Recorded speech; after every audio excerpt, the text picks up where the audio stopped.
वापस अपने दंदां ते हलिया गया। अजकल फोन रो सिस्टम है तो कराची मां भी घरे हो पुछसी अपने माइतरानी खैर खबर लिसी बहन भाई रो माता रो पुछसी घरवार रो पुछसी।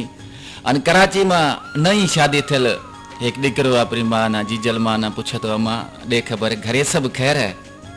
है मांजी घरवारी मांजी खिदमत करती उसे आना वना रोटन सजो घर रो कम करती से है तवी सुखिया उसो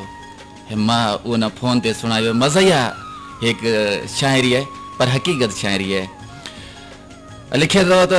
समीर राजा निढेरी शायरी है। खाए आप मुर्गी असा ना दे दाल मां अपने दिकरे ना सुनाई थी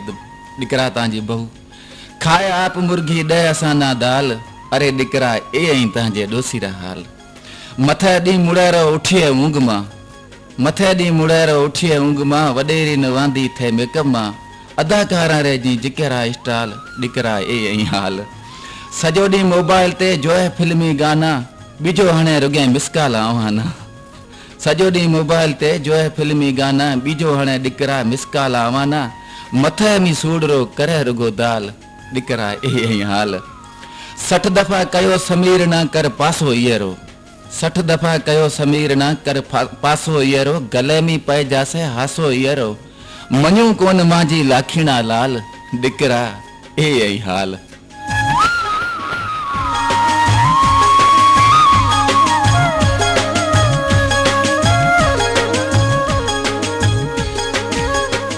जी हाँ दोस्तों ये लाबारा री सीजन है कणकारा लाबारा सिंध में हजारे थरी खानदान सिंध में उगल आने जरा संजा थरी खानदान अपरा अध अजीज करीबी थ छड़े अपरा माइतर छड़े खास करे थरी न्याणे उथ तमाम दुखे हालत में कणका लुणी तै एक लोक शायरी सजो डी विड़ीता मिना सफा कोन सहीता सजो डी विड़ीता मिना सफा कोन सहीता अरे बाबलिया तांजी दादली है दुखामी अरे जीजलड़ी ताजी लाडली है सुड़ामी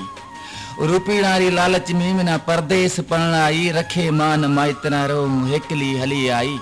कटा वक्त रोए बीमार बुखामी अरे बाबलिया तांजी दादली है दुखामी सजो डी बनी में मिना कढाई सजो डी बनी में मिना गुड कढाई ता बेसा जे 2 मिनट में सा वेण आई ता लिफा लाल थे गे आई मां जे हथा में अरे बाबलिया तांजी दादली है दुखामी मेले मांजी माता मिना समीर राजा तेड़ो आए हूँ जुआ वड़े अबाणो रो वेड़ो रुले मां जे रूह पियो थर रे भिटामी अरे अबलिया तांजी दादली है दुखामी अरे जीजलड़ी तांजी लाडली है सुड़ामी।